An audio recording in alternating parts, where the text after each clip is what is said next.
This is Strong Christina. The second part of this video will be on visible energy in and differentiation of love and desire. During meditation sessions, desire accumulates as chi also and is visible as potential in the loving aura around the person to attract persons of opposite and also same gender, as well as emanate love towards children in silence. During 2 or 3 hours in silence of meditation and practicing of chi accumulation, persons that get out of that kind of sessions are visible in various or diverse degree as this kind of a walking ball of love or desire. When it comes to desire, it becomes tricky then, because it is possible to oscillate or follow the person who is biggest in desire towards self as opposed to others. It does not mean that that person has capacity to attract all. It means that that person has capacity to love and therefore also desire specific persons versus another person. So it is as if it was a non-verbalized, non-decided upon rivalship. That means that after such realization, doing nothing absolutely at all, one person is going to have superiority to attract attention and attract sexually as being more loved or adored versus another person of same gender, regardless of possessed characteristics or action. Just that energy. What it consists of is in years of practice and practice of accumulation of chi and restraint, both personal restraint in circulation of energy. And so that is what creates certain danger when persons are not avowed to celibacy, because person can, if that is a fighter or a warrior, pull around as if one was a bag of potatoes, a person of opposite gender or even same gender, and also block own thoughts and do a lot of harm if person is not able to realize how it is that it is created.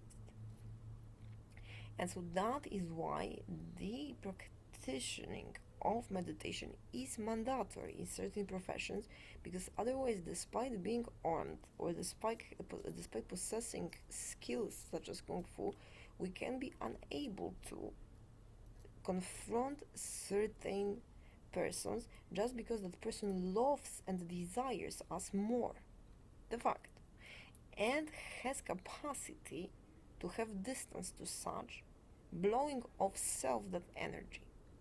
And so that is why it is very good to, in this video, understand that and to realize that it exists.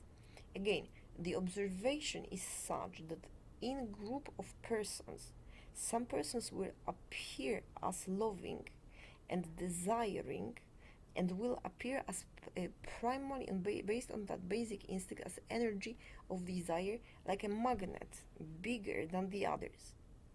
And then the art to decide upon involvement or following one, if it's a female, one man versus another, or if it's a man, one woman versus another, or a woman who is loved by that man and delegated to relationship with another woman that presents the physical form as an extension of that man, recognized as a female, and the desire for that female instead of a man. It is observed.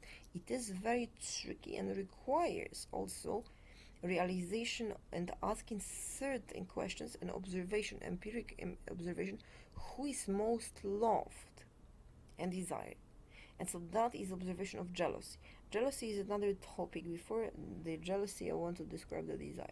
So in group of persons, based on the accumulation of chi and maturity of opposite gender, one person will be always dominating. It means that in space that person will behave towards one, if it's a woman, as an alpha male, if it's a man, as an alpha female, and dominated by own desire, where that person goes, what that person eats, how that person moves, and if that person is safe or not. Also, if that person can sleep or not, and when that person, what that person does for work, if that person can or cannot engage in other relationships, and also decides on activities such as a capacity for certain activities because of how powerful the impression of that person possessing energy is. So that is why from few persons, regardless of looks, one or few can be divided or arranged as in a hierarchy into those that are most desired and less desired, and then chosen based on amount of love for self and comfort from such a relationship. If it's an ordained person in non-pursuit, so there's no risk, regardless of one wears and how one behaves, of sexual involvement, so it feels safe. And that is not to create suffering. So the mastery consists of that person who actually sees and treats it as energy that comes and goes, as if observable manifestation of a hair that was put together and then goes down. That's how that manifestation of desire looks like. So unfolding of that layer of a person, as opposed to keeping it gathered, that is a potential for a relationship and not a relationship as such with a specific person. And so that is what needs to be realized, and that needs to be also practiced to be able to be non-involved and also non-involve others. We sometimes tend to blow off that desire towards a person on another person against force, or we try to, when being desired, create an impression of being a male or another person and use such relationship as a safety net, and that is unethical to do. So for instance, if a male is desired in a desperate attempt to stay celibate, he will try to impersonate or evoke a person who is non-desired and not loved, not realizing that that person becomes a punching bag. It's not ethical to do so. It's wrong. To do so properly is to have the desire and love arrive, feeling such inhibited confirmation in self that it is not wanted, and in the other person that it is not wanted, not blame or use others, and train that person to push away own desires and love in the energy of resistance to that, which consists of realization of emptiness, meaning that is like unfolding hair, and if decision is made of non-pursuing it, it is folded like a recoil inside, and that is non-harmful to that relationship, that is underlyingly loving, in loving kindness, and then there's no jealousy. There's no jealousy, and it does not influence any activities in trust. The idea here is to realize that it is non-dangerous in celibate person to feel love or desire, and that it needs to be voluntary, confirmed. It is so that that person wishes to feel that way or not. Is it so that the person wishes to feel that way or not? And then the type of relationship is decided upon, and training the realization of emptiness and pushing away of that energy and not pursuing it, not demonstrating it, is training that requires interaction with others. Second one, more different in nature, training is extension of sexual desire on all others, including children, as loving energy that becomes like magic, or becomes like realization of warmth, family-like feeling, and that is an energy that is extended from that alpha person, from a female to a male, from a male to a female, and that is in non-pursuit of sexuality and non-recognizable as desire because of inner and outer alchemy.